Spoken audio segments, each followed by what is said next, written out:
Welcome, everyone, to our very first instance of Water Cooler Wisdom. I, of course, am not able to go live on Instagram, but that's okay. We're just going to put a pin in that for now. Technology, it is always our friend and always our foe. Well, for those of you who have not joined us, this is Water Cooler Wisdom. It is a brief conversation with experts who are going to bring us nuggets of knowledge. We'll only be here for about 10 minutes, so take a break. Come join us and learn a little bit more. For those of you who don't know me, I am Dana Zellers. I am an executive coach. I help those busy professionals who want to be successful at work and stop ignoring their personal lives.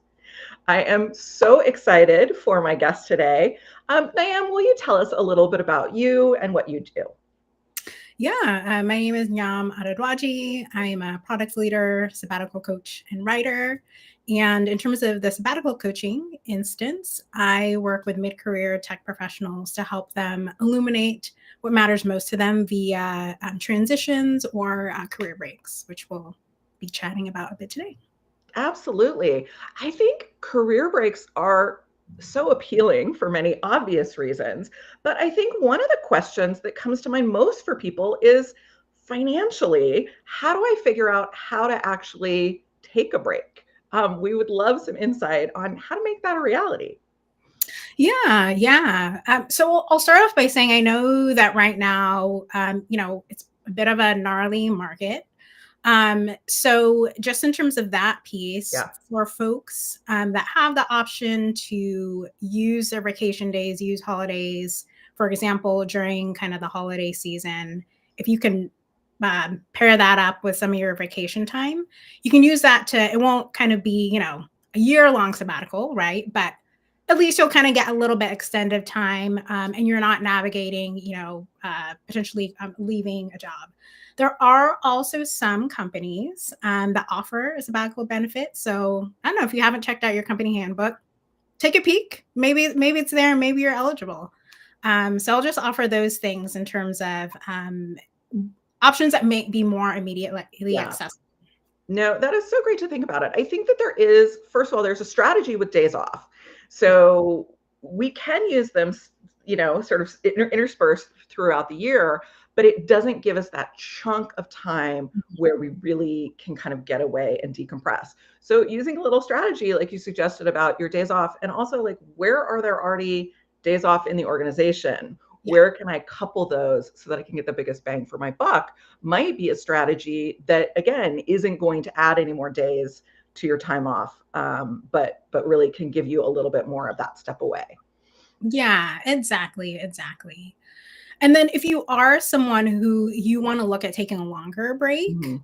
I'll also offer that, you don't have to do it next year. Nobody's saying that, right? You can plan for 2 years, 3 years, 5 years, etc. And I think the first step would be to understand what your current expenses are, Mhm. as well as what do you have coming in, right? Which sounds very basic, but I think kind of in the flow of life, a lot of times you can just be going about and not realizing that. And so really first understand what you're working with in that regard. Once you have that piece, I think the second piece to come to would be what are your core expenses. Mhm. So meaning, your housing, what you pay for transportation, for food, the things that regardless of whether you're working or not, you're going to be paying for those things. So again, that kind of sets your baseline for Yeah. your sabbatical expenses.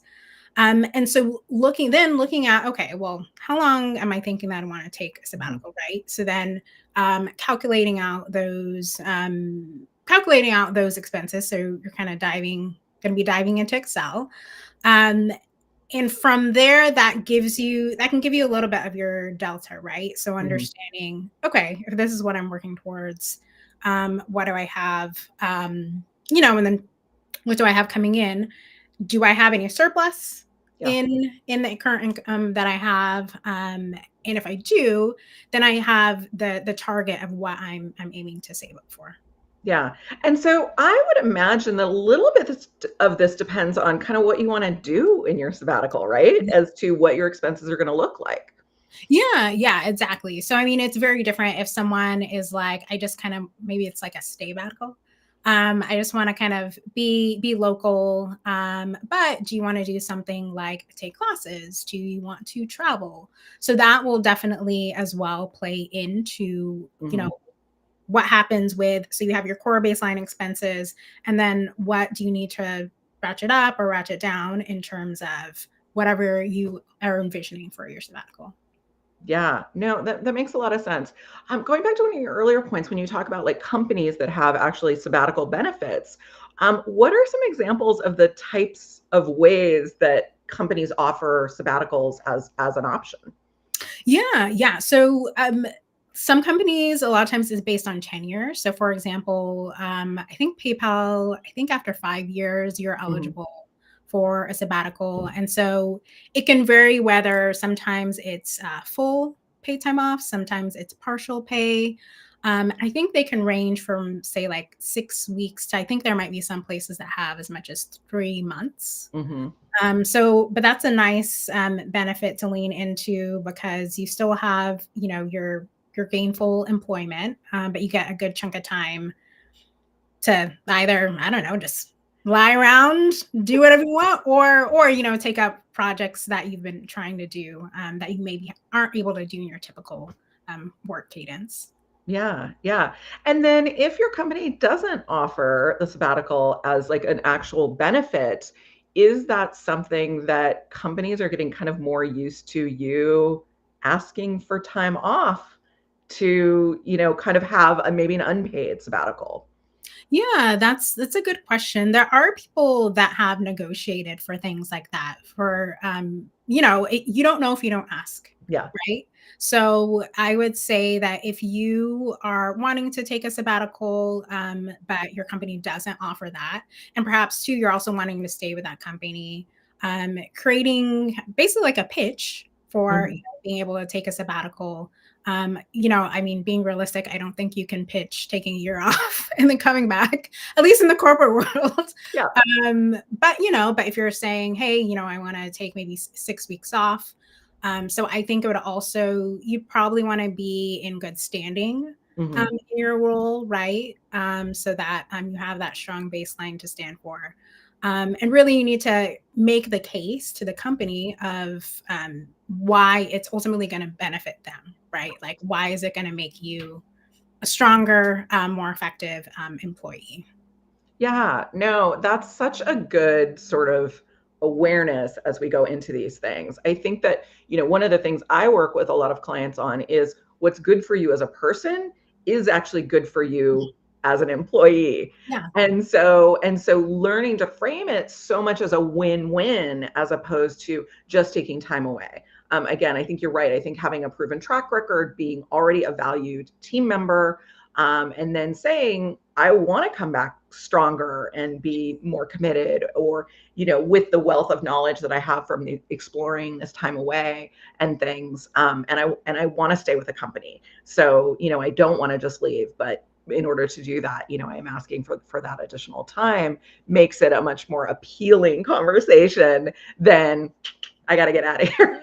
Right, right. And I think the beautiful thing too is that there's now research that shows the benefit of sabbaticals for Great. employees. So you can also lean into that.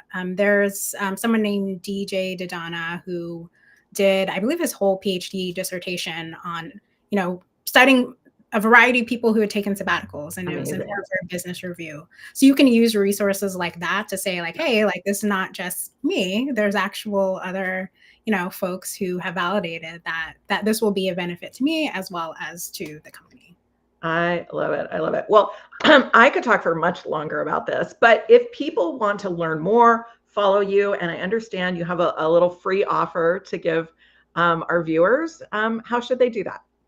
Yeah, if folks want to track my work, feel free to follow me on LinkedIn. You can also always visit my website, nyamadoboadji.com. In terms of just the free offer on March 1st, so this Saturday, I'm kicking off a 31 days of reflection on career transition and grief. So if you're someone who you are in the midst of navigating big questions about your career, even as we're navigating a lot of big questions in the world, feel free to sign up. You can use that QR code. You can also navigate to my LinkedIn page where I have that info. It's free, and you'll receive a daily email from March 1st to 31st with a brief reflection and then questions that will move you through thinking about your career transition. I love the sound of that. Again, I think the first step with with any of these is figuring out what we want, what we're thinking, what life we want to create. Of course. And I think, something like that where you're doing daily reflection is such an amazing, amazing tool. Yeah. I will also share a free offer that I have, which is if you have not taken advantage of it, my favorite tool that I give most of my clients when we first start working together is a Better Week Blueprint. If you are not thinking about what you want to happen in your weeks, it won't happen, or it might happen, but not to the extent that you would like to plan for. So this is a tool, again, that I think is a great resource to figure out what kind of life we want and how to create that week by week. So I would encourage anyone to download that. Nyam, thank you so much for joining me, for sharing with my technology rebirth on LinkedIn. And of course, I want everyone to know that there are more experts like this coming up. So please stay tuned, and we look forward to bringing you more water cooler wisdom. Thank you so much. Thank you for having me.